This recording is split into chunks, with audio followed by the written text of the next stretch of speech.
नारायणं नमस्कृत्य नरं चैव नरोत्तमं देवीं सरस्वतीं व्यासं ततो जयमुदीरयेत्।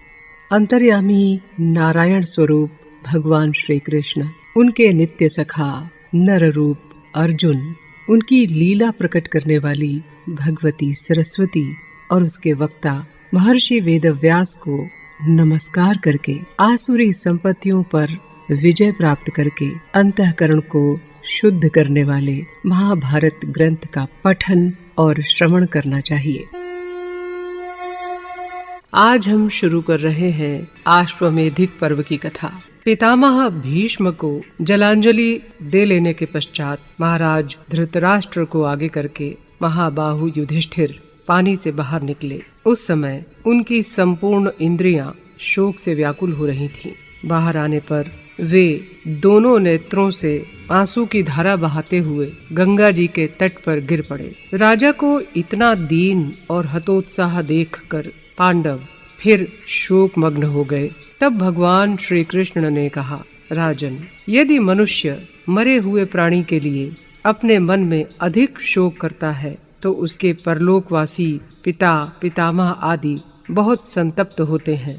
इसलिए आप बड़ी बड़ी दक्षिणा वाले नाना प्रकार के यज्ञों का अनुष्ठान करके सोम रस से देवताओं को और स्वधा यानी श्राद्ध के द्वारा पितरों को तृप्त कीजिए। अतिथियों को अन्न और जल देकर संतुष्ट कीजिए। आपने तो जानने योग्य तत्व का ज्ञान प्राप्त किया है, इसलिए आपको मूढ़ पुरुषों के समान शोक नहीं करना चाहिए। उठिए और अपने पिता पितामहों के बर्ताव का अनुसरण करते हुए राज्य का भार संभालिए। तब युधिष्ठिर ने कहा, गोविंद, आपका मेरे ऊपर जो प्रेम है उसे मैं अच्छी तरह जानता हूँ। यदि प्रसन्नता पूर्वक आप मुझे तपोवन में जाने की आज्ञा दे देते तो मेरा सबसे बड़ा उपकार होता। अब जिस काम को करने से मेरा चित्त शुद्ध हो वही कीजिए। युधिष्ठिर की ये बात सुनकर महातेजस्वी व्यास जी ने कहा, तात, तुम्हारी बुद्धि अभी शुद्ध नहीं हुई है। हम लोगों का बार बार समझाना व्यर्थ का प्रलाप सिद्ध हो रहा है। यदि तुम स्वयं को ही युद्ध रूप पाप कर्म की जड़ मानते हो तो वो उपाय भी सुनो जिससे उस पाप का नाश हो सकता है। राजा भरत ने जिस प्रकार अश्वमेध यज्ञ का अनुष्ठान किया था उसी प्रकार तुम भी नाना प्रकार की दक्षिणा देकर तथा बहुत से मनोवांछित पदार्थ, अन्न और धन आदि का खर्च करके अश्वमेध यज्ञ करो। युधिष्ठिर ने कहा, विप्रवर, इसमें संदेह नहीं कि अश्वमेध यज्ञ राजा को पवित्र कर सकता है, किंतु अपने जाति भाइयों का ये महान संहार कराने के बाद अब मेरे पास दक्षिणा में देने के लिए धन नहीं रह गया है।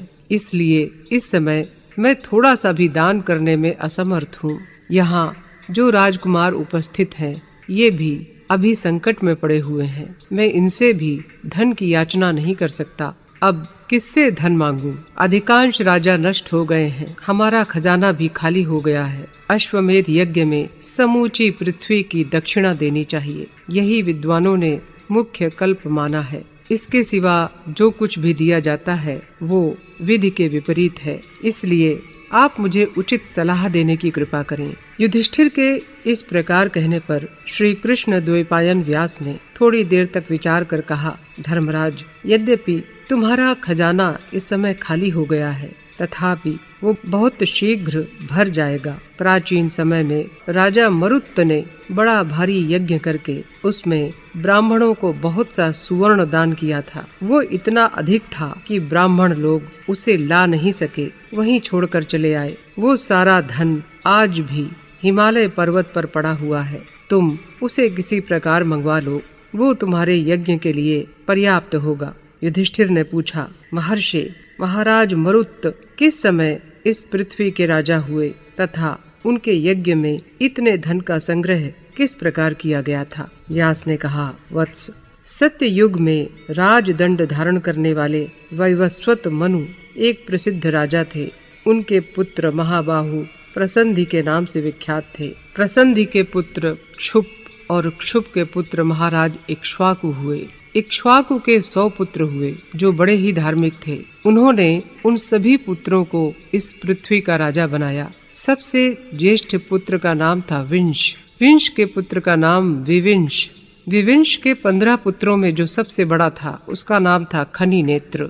वो अपने छोटे भाइयों को बहुत कष्ट दिया करता था और राज्य की रक्षा करने में भी असमर्थ था। इसलिए सब ने मिलकर उसको सिंहासन से उतार दिया और उसकी जगह उसके पुत्र सुवर्चा का राज्याभिषेक किया। सुवर्चा को राजा बनाकर प्रजा बहुत प्रसन्न हुई। सुवर्चा तत्परता से राज्य संचालन करने लगे।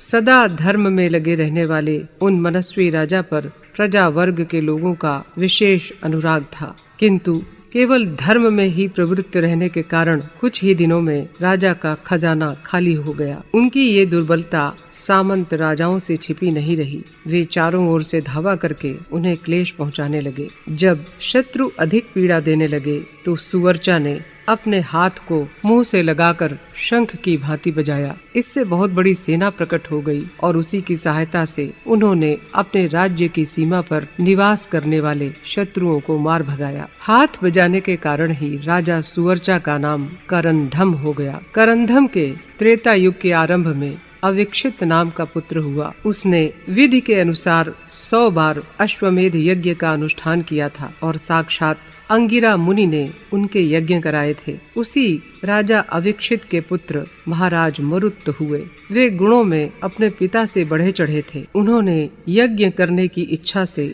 सोने के हजारों बर्तन बनवाए थे। हिमालय के उत्तरी भाग में मेरु पर्वत के पास एक महान सुवर्णमय पर्वत है। उसी के निकट उन्होंने यज्ञशाला बनवाई और वहीं यज्ञ कार्य का आरंभ किया। उन्होंने अनेकों सुनार बुलाकर बहुत से सुवर्णमय कुंड, सोने के बर्तन, आसन, चौकी आदि तैयार कराए। उन सब चीजों की गिनती बताना असंभव है। सब सामग्री तैयार हो जाने पर धर्मात्मा राजा मरुत ने अन्य राजाओं के साथ विधि पूर्वक यज्ञ किया। इधर श्री कृष्ण ने अर्जुन से कहा, महाबाहो, अब मैं पिताजी का दर्शन करना चाहता हूँ। उन्हें देखे बहुत दिन हो गए। ये बात सुनकर अर्जुन ने कहा, अब हम लोग यहाँ से हस्तिनापुर को चलें। वहाँ धर्मात्मा राजा युधिष्ठिर से मिलकर आप अपनी पुरी को पधारें। तब भगवान ने दारुक को रथ जोतने की आज्ञा दी। दारुक ने थोड़ी ही देर में लौटकर सूचना दी कि रथ तैयार है। यात्रा का सारा प्रबंध हो जाने पर भगवान श्री कृष्ण और अर्जुन रथ पर सवार हुए और प्रसन्नता के साथ हस्तिनापुर की ओर चल दिए। इस प्रकार बातचीत करते हुए श्री कृष्ण और अर्जुन हस्तिनापुर जा पहुँचे। इनके नगर में प्रवेश करते ही वहाँ के नर नारी निहाल हो गए। फिर इंद्र भवन के समान शोभाशाली राजमहल में जाकर वे दोनों मित्र क्रमशः महाराज धृतराष्ट्र, अत्यंत बुद्धिमान विदुर जी, राजा युधिष्ठिर, भीमसेन, माद्री नंदन नकुल सहदेव, धृतराष्ट्र की सेवा में लगे रहने वाले अपराजित वीर युयुत्सु, बुद्धिमती गांधारी, कुंती, द्रौपदी तथा सुभद्रा आदि भरत वंश की सभी स्त्रियों से मिले। तदंतर श्री कृष्ण अर्जुन के साथ उन्हीं के महल में गए। वहाँ उनका विधिवत आदर सत्कार हुआ और इच्छानुसार भोजन आदि से निवृत्त होकर वे अर्जुन के साथ सो रहे। रात बीत जाने पर प्रातःकाल संध्या वंदन आदि करके वे दोनों धर्मराज युधिष्ठिर के महल में गए। उन्होंने देखते ही ताड़ लिया कि ये दोनों मुझसे कुछ कहना चाहते हैं। इसलिए वे बोले, वीरवरो, मालूम होता है तुम लोग मुझसे कुछ कहना चाहते हो। शीघ्र कहो, मैं वो पूर्ण करूँगा। ये सुनकर परम चतुर अर्जुन ने धर्मराज के पास जाकर बड़े विनीत भाव से कहा, राजन, महाप्रतापी श्री कृष्ण को यहाँ रहते हुए बहुत दिन हो गए। अब ये आपकी आज्ञा लेकर अपने पिताजी का दर्शन करना चाहते हैं। यदि आप स्वीकार करें तभी ये द्वारकापुरी को जाएंगे। युधिष्ठिर ने कहा, मधुसूदन, आपका कल्याण हो। आप शूर नंदन वसुदेव जी का दर्शन करने के लिए आज ही द्वारका को जाइए। आपकी इस यात्रा में मेरी पूरी सम्मति है। आपने मेरे मामा जी और देवकी देवी को बहुत दिनों से नहीं देखा है, इसलिए वहां जाकर उन सब से मिलिए और मेरी ओर से उनको प्रणाम कहकर भैया बलदाऊ का भी यथा योग्य सत्कार कीजिए। महाबाहो, पुनः मेरे अश्वमेध यज्ञ में पधारिएगा। ये तरह तरह के रत्न, धन और दूसरी वस्तुएं जो आपको पसंद हो लेकर यात्रा कीजिए। धर्मराज युधिष्ठिर के ये कहने पर भगवान ने कहा, महाबाहो, ये रत्न और समूची पृथ्वी केवल आपकी है। यही नहीं, मेरे घर में भी जो कुछ धन वैभव है उसको भी अपना ही समझिए। उनके ऐसा कहने पर युधिष्ठिर ने जो आज्ञा कहकर उनके वचनों का आदर किया। इसके बाद श्री कृष्ण ने अपनी बुआ कुंती के पास जाकर बातचीत की और उनसे यथोचित सत्कार पाकर उन्हें प्रणाम करके सुभद्रा को साथ ले लिया और अपने दिव्य रथ पर सवार हो गए। वे हस्तिनापुर से बाहर निकले। उस समय नगर के निवासी उन्हें सब ओर से घेरे हुए थे। कपिध्वज अर्जुन, सात्यकी, नकुल, सहदेव, विदुर जी और गजराज के समान पराक्रमी भीमसेन, ये सब लोग भगवान श्री कृष्ण के पीछे पीछे उन्हें पहुंचाने के लिए बहुत दूर तक गए।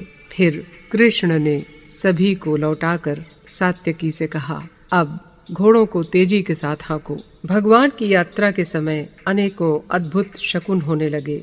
हवा बड़े वेग से आती हुई उनके रथ के आगे से धूल, कंकड़ और कांटे उड़ाकर अलग कर देती थी। इस प्रकार समतल भूमि पर यात्रा करते हुए महाबाहु श्री कृष्ण मारवाड़ देश में जा पहुँचे। वहाँ उन्हें अमित तेजस्वी उत्तंक मुनि का दर्शन हुआ। मुनि ने उनका स्वागत सत्कार किया।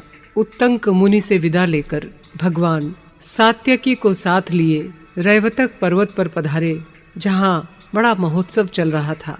उस समय रैवतक पर्वत नाना प्रकार के अद्भुत रत्नों, सुंदर सुवर्ण की मालाओं, भांति भांति के पुष्पों, वस्त्रों और कल्प वृक्षों से अलंकृत किया गया था। उस पर्वत पर पुण्य अनुष्ठान के लिए अनेकों घर बने हुए थे। रैवतक गिरि की देवलोक के समान शोभा हो रही थी। इधर भगवान श्री कृष्ण के आ जाने से तो वो पर्वत इंद्र भवन को भी मात करने लगा। तदंतर सब से मिलकर और सब के द्वारा सम्मानित होकर भगवान श्री कृष्ण और सात्यकी अपने अपने भवन को गए। भगवान बहुत दिनों तक परदेश में रहने के बाद घर लौटे थे, इसलिए उनका मन बहुत प्रसन्न था। उस समय उनके पास भोज और अंधक वंशी वीर मिलने के लिए गए। उन्होंने सबका आदर सत्कार करके उनकी कुशल पूछी और प्रसन्नता पूर्वक अपने माता पिता के चरणों में प्रणाम किया। उन दोनों ने उन्हें अपनी छाती से लगा लिया और मीठे वचनों से सांत्वना दी। इसके बाद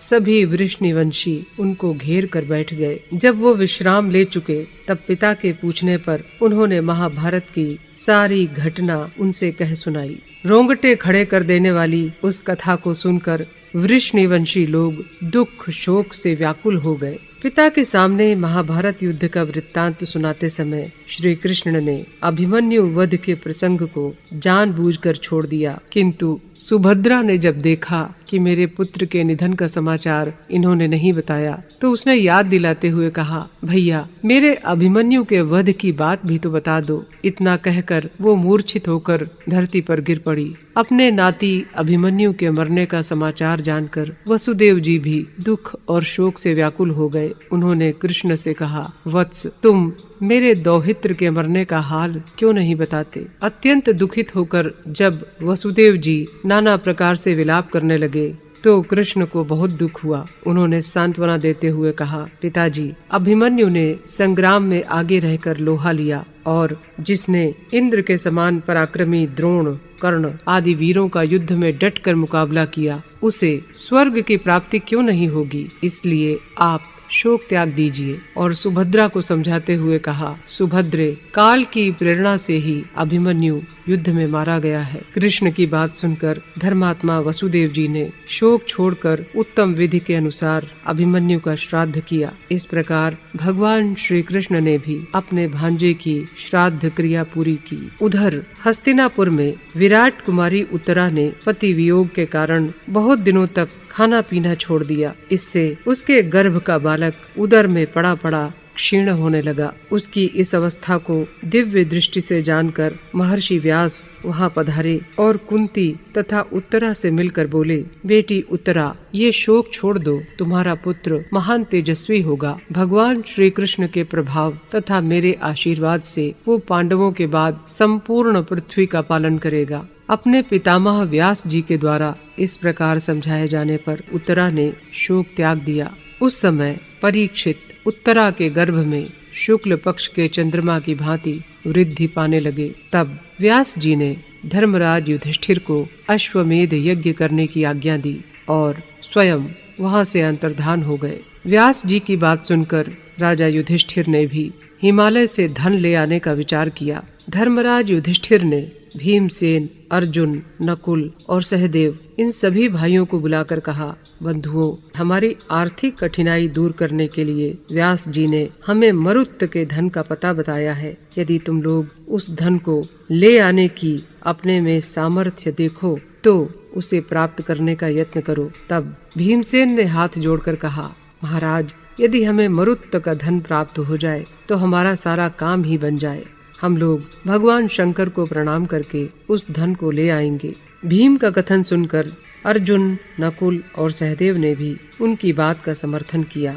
तदंतर सभी पांडवों ने रत्न लाने का निश्चय करके शुभ दिन तथा ध्रुव संज्ञक नक्षत्र में सेना को यात्रा के लिए तैयार होने की आज्ञा दी। फिर ब्राह्मणों से स्वस्ति वाचन कराकर देवश्रेष्ठ महेश्वर की पूजा करके स्वयं भी प्रसन्नता के साथ चलने को उद्यत हुए। अनेकों सरोवरों, नदियों, वनों और उपवनों को लांघकर महाराज युधिष्ठिर उस पर्वत के पास जा पहुँचे जहाँ राजा मरुत का रखा हुआ उत्तम द्रव्य संचित था। वहाँ समतल और सुखद स्थान देखकर राजा ने तप, विद्या और इंद्रिय संयम से युक्त ब्राह्मणों एवं राजपुरोहित धौम्य मुनि को आगे रखकर सैनिकों के साथ पड़ाव डाला। तत्पश्चात ब्राह्मणों और पुरोहित सहित समस्त क्षत्रियों ने विधि पूर्वक शांति पाठ किया और राजा तथा उनके मंत्रियों को बीच में रखकर स्वयं चारों ओर से उन्हें घेर कर निवास किया।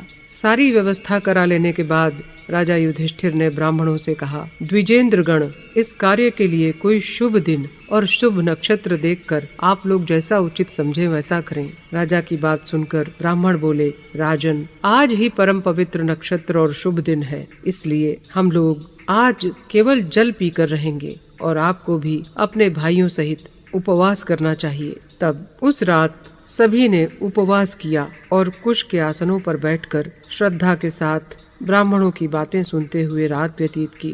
जब निर्मल प्रभात का उदय हुआ तो उन श्रेष्ठ ब्राह्मणों ने धर्मनंदन राजा युधिष्ठिर से कहा, राजन, अब आप भगवान शंकर को पूजा चढ़ाइए। उन्हें नैवेद्य अर्पण करके हमें अपने कार्य के लिए उद्योग करना चाहिए। राजा युधिष्ठिर ने पहले शास्त्रीय विधि के अनुसार भगवान शिव को नैवेद्य अर्पण किया। फिर उनके पुरोहित शिव के पार्षदों को, यक्षराज कुबेर को, मणिभद्र को तथा अन्य यक्षों तथा भूतों के अधिपतियों को खिचड़ी, तिल मिश्रित जल और भात घड़ों में भरकर भेंट किए। तदंतर देवाधिदेव महादेव जी का वो स्थान धूपों की सुगंध से परिपूर्ण और फूलों से अलंकृत होकर बड़ा ही मनोरम जान पड़ता था। इस प्रकार पूजा करके महर्षि व्यास को आगे लिए हुए राजा युधिष्ठिर उस स्थान पर गए जहाँ सुवर्ण राशि संचित थी। वहाँ उन्होंने भांति भांति के फूल, मालपुआ तथा खिचड़ी आदि के द्वारा धनपति कुबेर की पूजा करके उन्हें प्रणाम किया।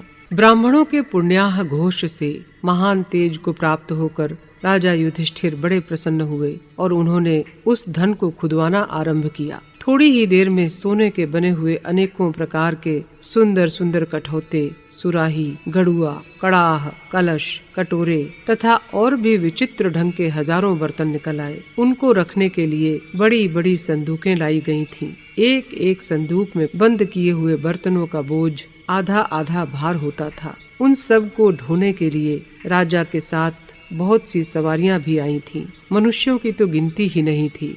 उन्होंने प्रत्येक ऊंट पर 8,000, प्रत्येक छकड़े पर 16,000 तथा प्रत्येक हाथी पर 24,000 सुवर्ण का भार लादा था। इन सब वाहनों पर धन लदवाकर पांडुनंदन युधिष्ठिर ने पुनः महादेव जी का पूजन किया और व्यास जी की आज्ञा लेकर पुरोहित धौम्य मुनि को आगे करके हस्तिनापुर को प्रस्थान किया। वे 2-2 कोस पर मुकाम देते जाते थे। द्रव्य के भार से कष्ट पाती हुई वो विशाल सेना पांडवों का हर्ष बढ़ाती हुई बड़ी कठिनाई से नगर की ओर बढ़ रही थी। जब युधिष्ठिर हिमालय से धन लेकर लौट रहे थे, उसी बीच भगवान श्री कृष्ण भी वृष्णिवंशियों को साथ लेकर हस्तिनापुर आ गए। अश्वमेध यज्ञ का समय निकट जानकर वे पहले से ही वहां उपस्थित हो गए। भगवान के साथ रुक्मिणी नंदन प्रद्युम्न, सात्यकी, चारुदेशण, सांब, गद, कृतवर्मा, सारण, निषठ, उल्मुख, बलदेव जी आए थे। इनके आने का समाचार पाकर राजा धृतराष्ट्र और विदुर जी ने आगे बढ़कर विधिवत स्वागत किया। भगवान के हस्तिनापुर में रहते समय ही परीक्षित का जन्म हुआ। वे ब्रह्मास्त्र से पीड़ित होने के कारण चेष्टाहीन मुर्दे के रूप में उत्पन्न हुए थे। पहले तो पुत्र जन्म के समाचार से सबको अपार हर्ष हुआ, किंतु उसमें जीवन का कोई चिन्ह न देखकर तत्काल सब लोग शोक सागर में डूब गए। श्री कृष्ण ने जब ये हाल सुना तो वे सात्यकी को साथ लेकर तुरंत अंतःपुर में गए। वहाँ उन्होंने अपनी बुआ कुंती को बड़े वेग से आती देखा, जो बारंबार उन्हीं का नाम लेकर दौड़ो दौड़ो की पुकार मचा रही थीं। उनके पीछे द्रौपदी, सुभद्रा तथा अन्य बंधु बांधवों की स्त्रियां भी थीं, जो बड़े करुण स्वर से बिलख बिलख कर रो रही थीं। कृष्ण के पास पहुँचते ही कुंती की आंखों से आंसुओं की धार बहने लगी। वे बोली, वासुदेव, तुम ही हमारे अवलंब हो, इस कुल की रक्षा का भार भी तुम्हारे ही ऊपर है। यूं कहकर कुंती दुख से व्याकुल होकर धरती पर गिर पड़ी। तब कृष्ण ने उन्हें सहारा देकर बिठाया। सुभद्रा अपने भाई कृष्ण की ओर देखकर रोने लगी। तदंतर श्री कृष्ण तुरंत ही सूतिका घर में गए। वहां जाकर उन्होंने देखा कि वो घर सफेद फूलों की मालाओं से विधि पूर्वक सजाया गया था। उसके चारों ओर जल से भरे हुए कलश रखे गए थे। सूतिका गृह को आवश्यक सामग्रियों से संपन्न देखकर भगवान कृष्ण बहुत प्रसन्न हुए। इसी समय द्रौपदी बड़ी तेजी के साथ उत्तरा के पास जाकर बोली, कल्याणी, ये देखो, तुम्हारे श्वशुर तुल्य भगवान मधुसूदन तुम्हारे पास आ रहे हैं। श्री कृष्ण के प्रति उसकी भगवत बुद्धि थी, इसलिए उन्हें आते देखकर वो तपस्विनी बाला व्यथित हृदय से करुण विलाप करती हुई बोली, जनार्दन, यदि आप मुझ पर प्रसन्न हो तो अश्वत्थामा के ब्रह्मास्त्र से दग्ध हुए मेरे पुत्र को जीवित कर दीजिए। उसका महान विलाप सुनकर श्री कृष्ण ने आचमन किया और अश्वत्थामा के चलाए हुए ब्रह्मास्त्र को शांत कर दिया। तत्पश्चात बालक को जीवित करने की प्रतिज्ञा करके वे संपूर्ण जगत को सुनाते हुए उत्तरा से बोले, यदि धर्म और ब्राह्मण मुझे विशेष प्रिय हो तो अभिमन्यु का ये पुत्र जो जन्म लेते ही मर गया था पुनः जीवन लाभ करे। यदि मुझ में सत्य और धर्म की निरंतर स्थिति बनी रहती हो तो अभिमन्यु का ये मरा हुआ बालक जीवित हो जाए। भगवान के ऐसा कहने पर उस बालक में धीरे धीरे चेतना आ गई और वो सांस लेने लगा। भगवान ने जब ब्रह्मास्त्र को पीछे लौटा दिया, उस समय सूतिका गृह उस बालक के तेज से देदीप्यमान होने लगा। साथ ही वह प्रज्वलित अस्त्र ब्रह्मलोक को चला गया। इस प्रकार अभिमन्यु के बालक को पुनर्जीवन मिला। उत्तरा का वो बालक अपने उत्साह और बल के अनुसार हाथ पैर हिलाने लगा। ये देखकर भारतवंश की समस्त स्त्रियों को बड़ी प्रसन्नता हुई। उन्होंने कृष्ण की आज्ञा से ब्राह्मणों को बुलाकर स्वस्ति वाचन कराया। फिर वे सब आनंद मग्न होकर कृष्ण का गुणगान करने लगीं।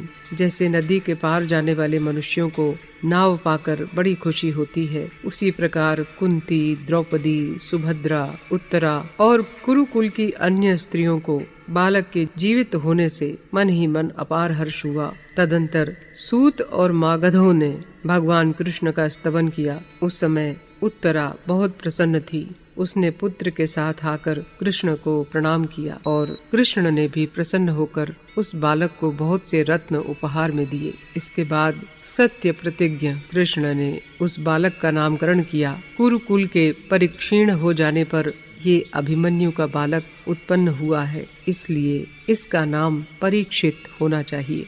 इस प्रकार नामकरण हो जाने पर परीक्षित काल क्रम से बड़े होने लगे। परीक्षित की आयु जब 1 महीने की हो गई, उस समय पांडव लोग बहुत सी रत्न राशि लेकर हस्तिनापुर को लौटे। यदुवंशियों ने जब ये सुना कि पांडव नगर के समीप आ गए हैं, तो वे उनकी अगवानी के लिए बाहर निकले। पुरवासियों ने फूलों की बंधनवारों, भांति भांति की ध्वजाओं और पताकाओं से हस्तिनापुर को सजाया। वे एकत्रित होकर सबसे पहले राजा धृतराष्ट्र के पास गए और अपने अपने नाम बतलाकर उनके चरणों में प्रणाम किया। फिर उन्होंने परीक्षित के जन्म काल का अत्यंत अद्भुत और आश्चर्यजनक समाचार सुना और भगवान के उस अलौकिक कर्म की बात सुनकर उनकी बड़ी प्रशंसा की। आश्वमेधिक पर्व की आज की कथा यहीं तक।